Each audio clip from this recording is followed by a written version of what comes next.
Hello students, welcome back to our online class. So students, take out your EVS book.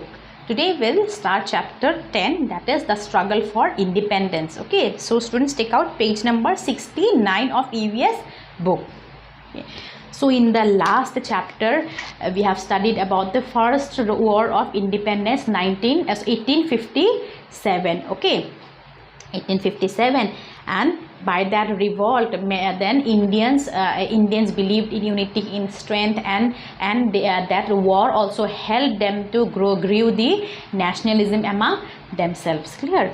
So now we will study the struggle for independence. After that war also, we know that in 1947 India got independent. So this is all about how India got independent. Okay, the first war of independence was suppressed, but it lit the flame of nationalism in the hearts of the Indians. Several leaders rose to lead the people of India in their struggle for freedom from British rule in the next 90 years. Their effort bore fruit when India became free in August 1947. See children, as I have already told you, now seeds have already been sown by the Indians, and by that revolt of 1857, the spirit of nationalism arose among the Indians, and they believed that one day or the other we will gain independence from the Britishers.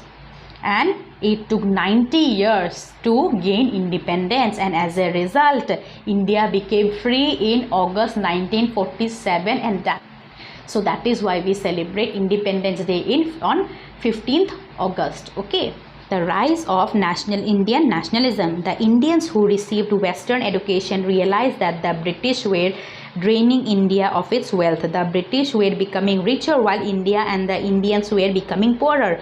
This realization united the Indians. Some of them came together and formed the Indian National Congress in 1885.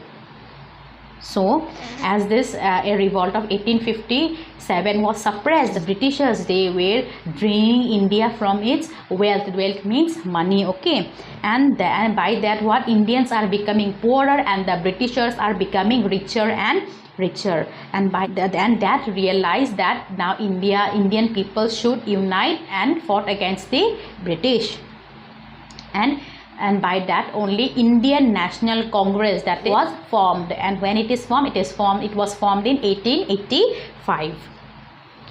In the beginning, the members of the Congress did not demand independence from the British. So the members at the beginning, the members of the Indian National Congress, they did not demand independence from the British. They believed that the British rule was good for India. See, they believe this, that the members of the INC, that is Indian National Congress, they believe that the rule by the British is good for India only. They only wanted the British to allow Indians to take part in the government and to take steps to improve India's economy. So what were their motive? They wanted, that is the members wanted that the Indians should also take part in the government, and also to take steps to improve the Indians' economy, India. So at the beginning these things were only wanted by the members of the INC.